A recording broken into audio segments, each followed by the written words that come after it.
Hello, internet friends.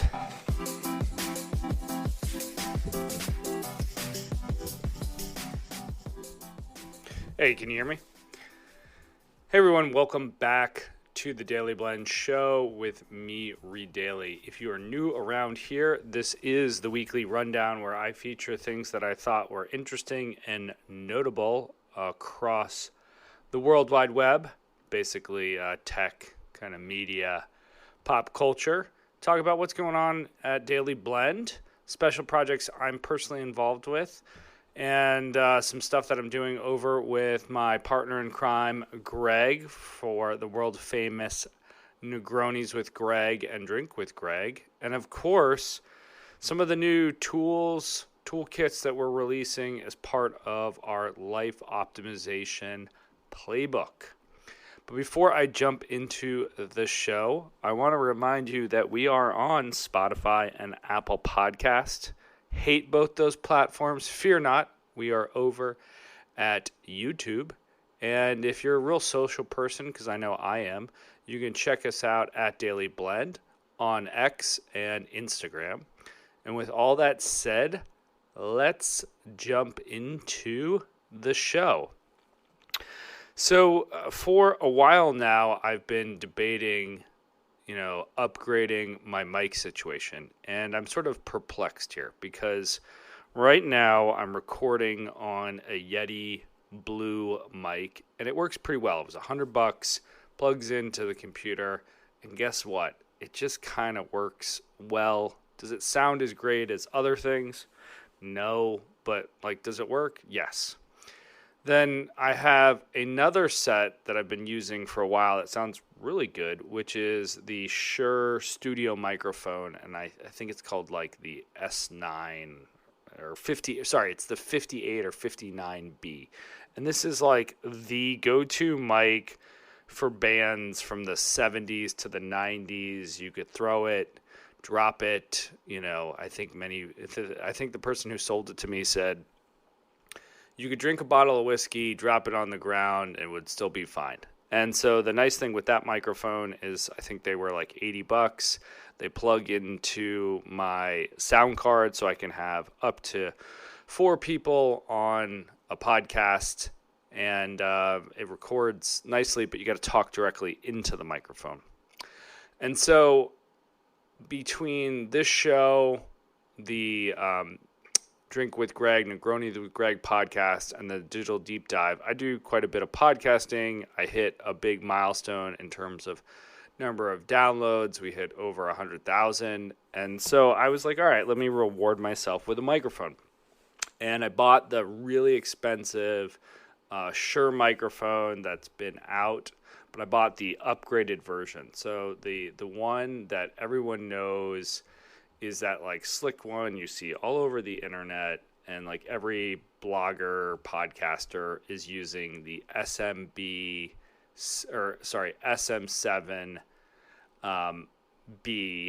and now they have the SM7DB, which has a preamp built in, which helps give it a boost. And so I was really excited about it, and then I got it home and I heard all this white noise buzzing, and so I had to go back to Guitar Center and shout out to the team at the Highland Park Guitar Center because they're just fantastic at customer service. They're great. Andrew does a great job. His partner in crime, Luke, does a great job. The whole staff, and they're able to troubleshoot that my sound card actually.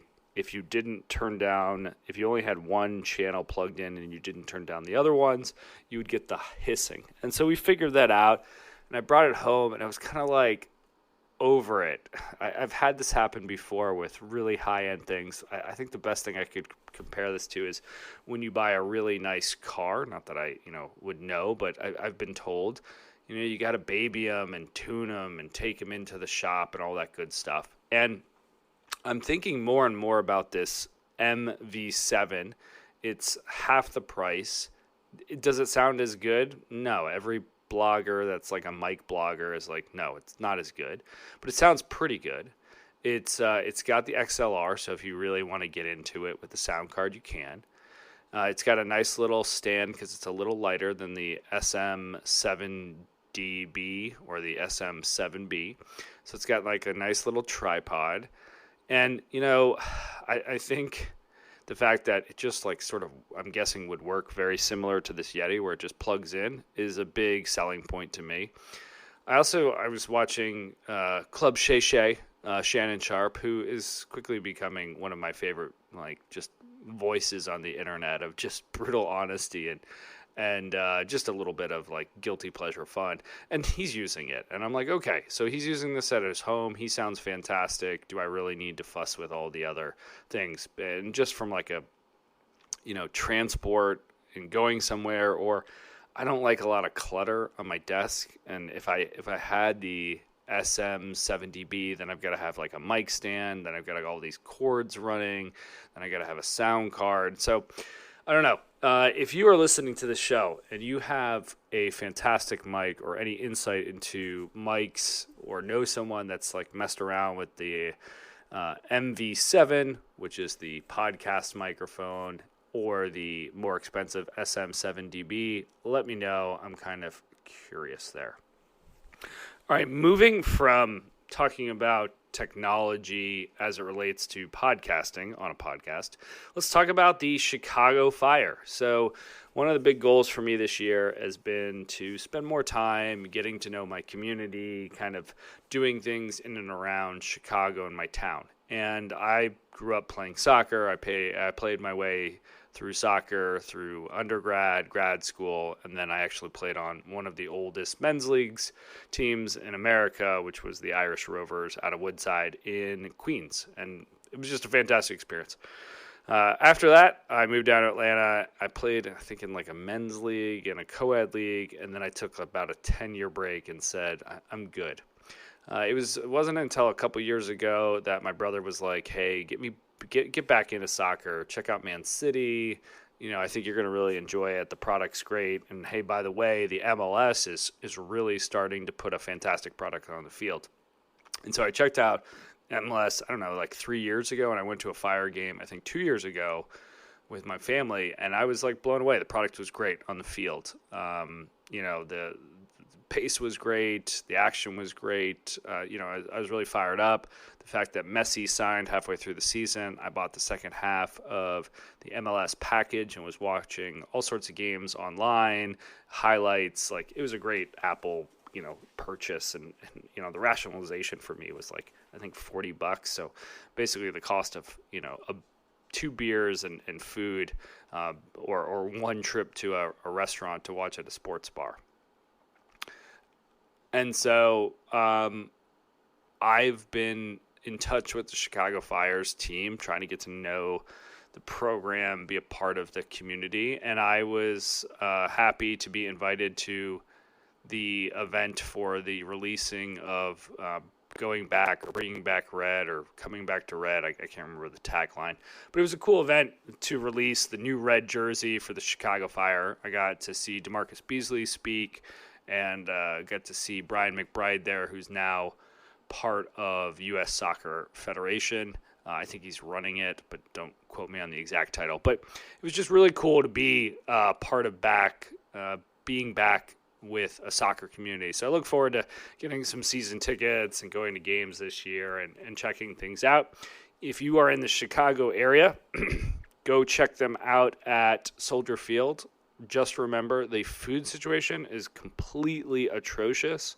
Like, shame on the owners of that stadium. I mean, there's like hot dogs, beer, and that's it. I was like there with my kid. I was like, is there any ice cream or anything for a kid? And it's just not. And it's just that stadium. Yes, the in-seat experience is great. I know they remodeled it, but let's demolish. And I've been a big fan of the whole series. Obviously, that's why we're doing the feature.